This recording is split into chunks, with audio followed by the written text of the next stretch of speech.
lain, Pak. Nah, ini kan Kemarin kan jadi jurnalis disebut menanyakan ini, pada dari Pak Pak Jokowi Hasto terkait mempunyai bukti status video-video hukum terkait Hasto, Bapak dan kemudian akan menyinggung 3 mengeluarkan periode video-video dan itu sebagai kelihatannya ini Pak Jokowi apa, sedikit kesal senjata dengan itu gimana, pernyataan Pak? tersebut. Kita saksikan bersama-sama saja. Kalau nanti harus dipanggil untuk dimintai keterangan seperti apa, Pak? Kalau Pak Jokowi? Keterangan apa? Ya misalkan Pak Hasto mengungkapkan seperti itu, kemudian dari pihak proses hukum perlu meminta keterangan Pak Jokowi. Ya, diberi keterangan. Pak, kalau kemarin Pak Hasto sempat menyebut kalau ada pejabat negara yang menginginkan 3 periode sendiri, seperti apa, Pak? Ya, ini saya ulang lagi. Tidak pernah yang namanya saya minta perpanjangan atau 3 periode kepada siapapun. Tanyakan saja ke Ibu Mega, atau tanyakan saja ke Mbak Puan, atau tanyakan saja ke partai-partai. Kapan, di mana, atau siapa yang saya utus? Enggak pernah ada, ya. Jadi Jangan menjadi framing jahat seperti itu. Enggak baik. Merugikan ya, Pak, ya? Selama ini seperti apa, Pak, dengan adanya framing seperti itu, Pak? Biasa. Oh, Ya, cukup. Terima kasih, Pak. Pak Jokowi. Kita tahu bahwa Hasto sudah ditetapkan menjadi tersangka. Namun ternyata Hasto masih saja mengelak dengan memberikan narasi-narasi yang saya kira ini melebar dari pokok permasalahan yang tengah kita bahas. Permasalahannya adalah terkait kasus suap Harun Masiku yang ternyata melibatkan Hasto Kristianto, serta Hasto pun berperan penting terhadap pelarian Harun Masiku. Dan memang KPK serta tim penyidik KPK dari tahun 2020 sudah menargetkan Hasto. Namun, tunggu dulu, kita tidak akan membahas lebih banyak terkait proses penetapan tersangka Hasto. Namun kita akan melihat bagaimana Hasto seolah menyeret nama Jokowi dalam kasus pusaran suap ini. Bagaimana Pak Jokowi menanggapinya? Kita akan bahas di sini. Kasus yang sangat rumit perlahan dipecahkan oleh KPK. Namun tersangka Hasto memberikan keterangan yang sangat menohok bagi sebagian orang, namun bagi saya jujur tidak sama sekali. Bagaimana Hasto mengatakan saya memiliki video atau skandal video dari pejabat-pejabat tinggi serta elit-elit politik di dalam negeri. Dan saya berpikir ketika beliau mengatakan demikian, silahkan buktikan saja kepada tim penyidik KPK. Apalagi sudah ada video skandalnya, kok tidak dilaporkan dari dulu? Kok ini didiamkan? Kok ini disimpan saja? Kan tidak bisa begitu sebagai warga negara yang baik. Jika mengetahui, mendengar, serta melihat ada pelanggaran hukum, ya langsung konsultasi serta laporkan kepada pihak yang berwajib, atau dalam hal ini kalau tindak pidana korupsi laporkan saja ke KPK atau kepolisian. Tentu saja aspek-aspek hukum di negara kita akan membantu kita jika memang hal tersebut benar, tidak mengada-ngada. Serta kenapa harus menunggu beliau menjadi tersangka baru mengungkapkan skandal-skandal yang dikatakannya ini milik elit politik di dalam negeri. Saya memang sangat heran ketika Hasto mengeluarkan statement seperti ini. Namun tentu saja kita akan melihat bagaimana pendapat dari beberapa netizen serta pro kontra di dalam kasus tersebut.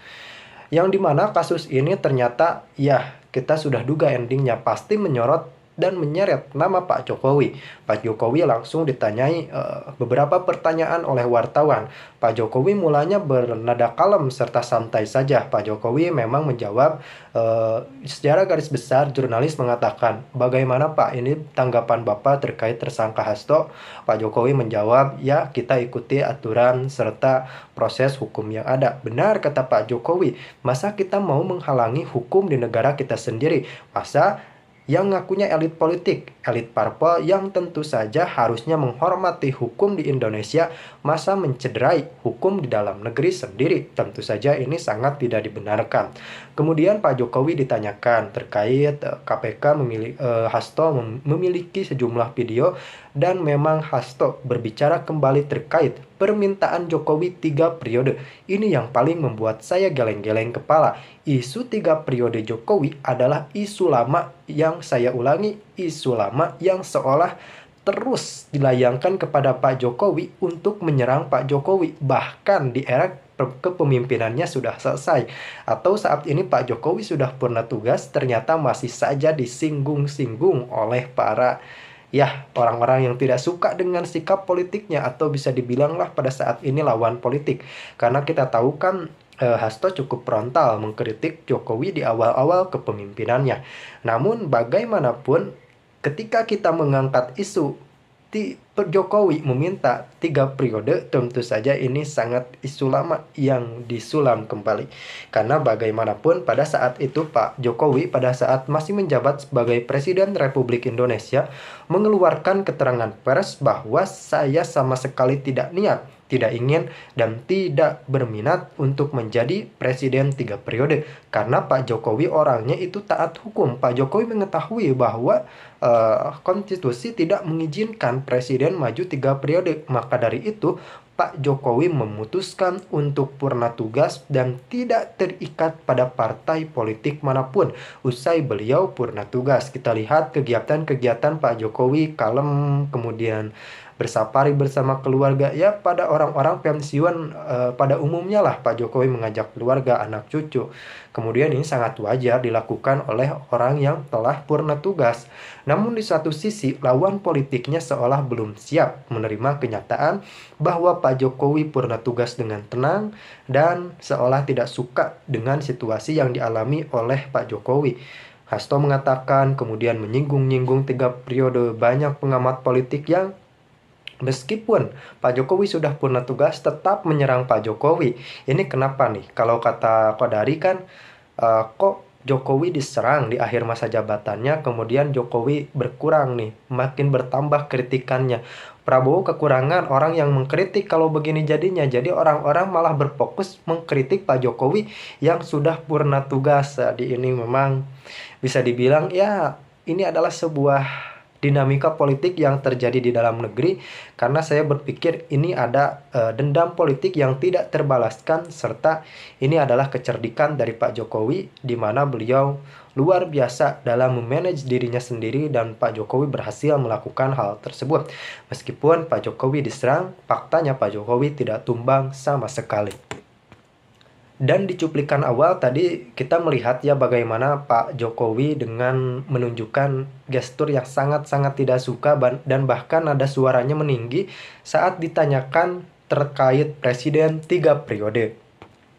Bagaimana tidak geram, Pak Jokowi sudah berulang kali menyangkal jabatan 3 periode dan Pak Jokowi sama sekali tidak meminta presiden menjadi 3 periode karena memang beliau tahu betul negara tidak mengizinkan seperti itu. Kemudian ketika kita mengkaji Jokowi 3 periode, ini apakah pada saat itu PDI buntung dalam mencalonkan presiden, ataukah pada saat itu menandakan bahwa kebuntuan terjadi di internal PDI dengan harapan mereka bisa mengusung Jokowi 3 periode.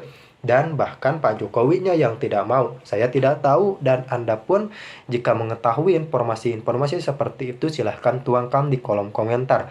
Karena memang bersifat opini dari saya, karena kita berhak beropini dan semua berhak beropini. Faktanya seperti Hasto, Jokowi mengatakan meminta periode, Pak Jokowi menyanggahnya. Pak Jokowi sendiri mengatakan bahwa saya tidak mau, dan banyak orang yang berpendapat apakah ini mencerminkan kebuntuan partai tersebut pada kala itu, dan tentu saja jawabannya ada pada Anda semua.